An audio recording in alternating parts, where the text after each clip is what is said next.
Right, how's everyone doing? Great, I hope. This is Alien vs Predator on the Atari Jaguar, and this is one of the better games on the Jaguar, and if anyone is thinking about getting an Atari Jaguar, this is the game that I'd recommend getting, but it is expensive out there, like, this game shows off what the Atari Jaguar can do, and in this instance, it is more powerful than a Sega Mega Drive or a Super Nintendo. But the Jaguar needed more games like this, games that prove that the Jaguar is more powerful. But unfortunately, it didn't, a lot of the games in the Jaguar don't use the system's full power, so people felt fucking conned, felt betrayed by Atari, you know, and a lot of people didn't give a bollocks because they were happy with the Super Nintendo and the Sega Mega Drive, and at the time, uh, I was in Virgin Megastar, I was in other places, and I couldn't see a Jaguar anywhere, I even asked the guy behind the counter, do you sell an Atari Jaguar? He says, no, I've never even heard of it, he said. So that'll tell you, like, so, I went into Electronics Boutique and I asked the guy behind the counter, do you sell the Atari Jaguar? And he says, no, but we can't get it in if you want, we only take in what orders we get for it, if you know what I mean, Like in the store you have like Sega Mega Drives, you have Super Nintendos, but because the Jaguar is not in high demand, they only get in what they can guarantee to sell, if you know what I mean, sort of like pre-ordering, if you wanted an Atari Jaguar, you have to go in and ask for it, then wait for a few days for it to show up and buy it. Like, for some reason, they just wouldn't stock a lot of Atari Jaguar stuff, or fucking nothing really. That's the way it was back in the day. And the shelves, like it was all Super Nintendo, all Sega Mega Drive, the original Nintendo, the Sega Master System. Hell, you had Game Boy games, you had Game Gear games, but very little or no Atari stuff whatsoever. So I asked the guy how much would it cost me to buy an Atari Jaguar, and the game I had my eye on at the time was Tempest 2000, and he says, okay, hold on 1 second. Now back then there was no internet, if you know what I mean. So he had to get on the phone to Atari or themselves, I guess, and ask them how much would it cost to me for us to sell Atari Jaguar and Tempest 2000 and Irish money.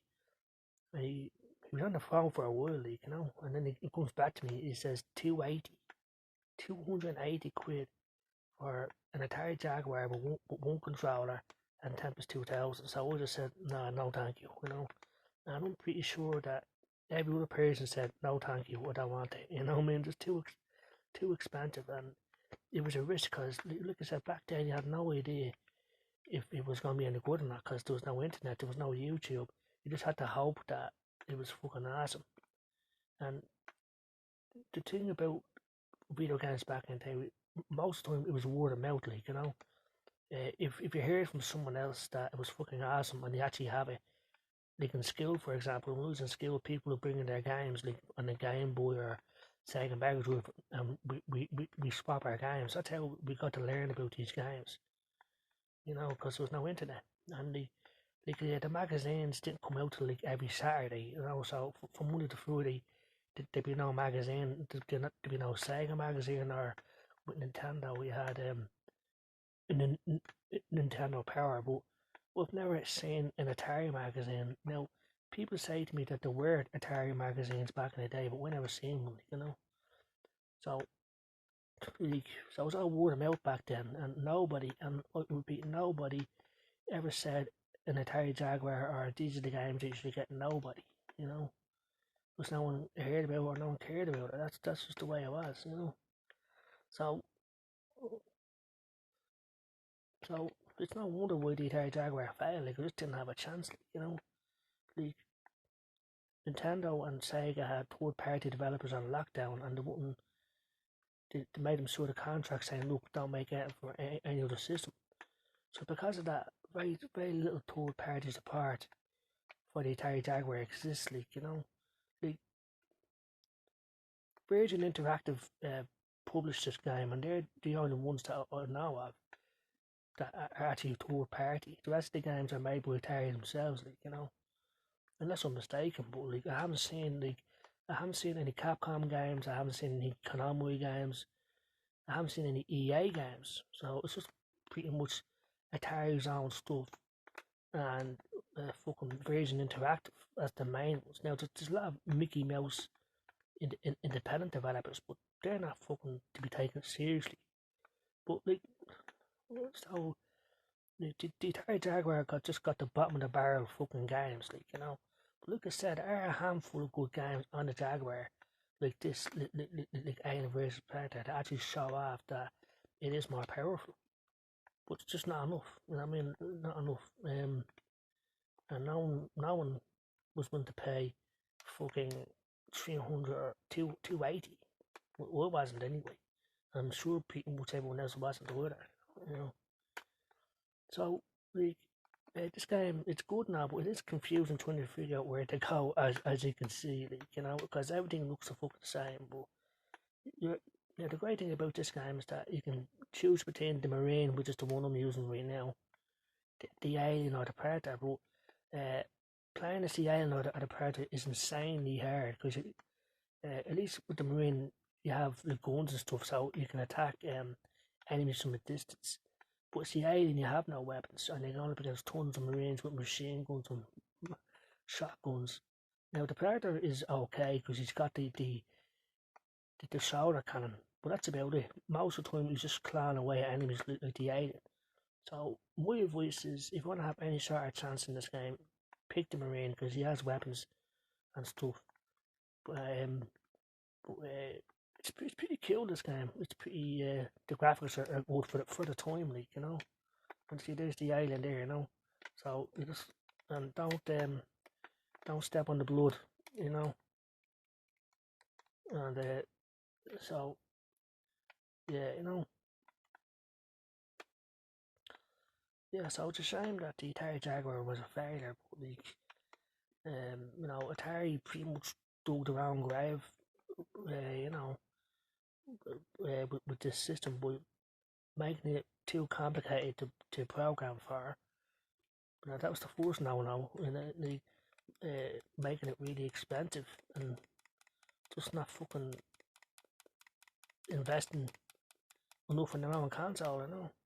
Over, see. So it is insanely hard, like, you know, but it's a good game. And trying to figure out where to go can be a pain in the bollocks. But for the Atari Jaguar, it is one of the best games on the system. And so, you know, we got my copy from eBay about 4 years ago, and at the time that was pretty expensive. It was €60 plus postage. Now it's gone up to over €100 because there's very limited quantities of the stuff out there, so it's getting rarer and rarer and more expensive. You know, so like, it's just a shame that like third parties wouldn't support the Atari Jaguar, but I don't blame them because they knew the Jaguar had no future, you know, in comparison.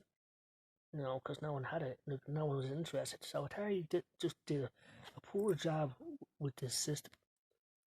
But the most unforgivable thing about the Atari Jaguar, they say it's a 64-bit system, and they shove that right in your face, but it's just not. Even this game isn't 64-bit. Like, this looks more like a 32-bit game at the most, which is pretty good, but it's just not 64-bit. The Nintendo 64 came out in 1996, 1997, right? But that is 64-bit. If you play the games on that, you can clearly see that it's way more powerful than this is. And we have both systems. We have the N64 and this, and there's a big fucking difference in the graphics, the frame rates, everything. Like, if we're talking first person shooters, like, the N64 wipes the floor with the Atari Jaguar, you know? And I love first person shooters. They're my favourite sort of game. And with the N64, you have Doom 64, you have Quake 2, you have GoldenEye, which is fucking awesome. You know, Darklight Conflict, I think, is on the N64, and there's other games too. And every single one of them wipes the floor with the Jaguar. Then you have Super Mario 64, and you have the fucking Legend of Zelda Ocarina of Time. You know, just hit after hit on the N64. You know, so yeah, I mean, it's just a shame that this turned out to be such a disaster. The Atari Jaguar, but that's the way it is. But this is a game I would recommend getting, Alien vs Predator.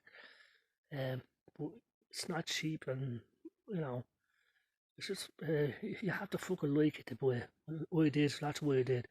So I hope everyone has a good day and stay safe and take care. Bye.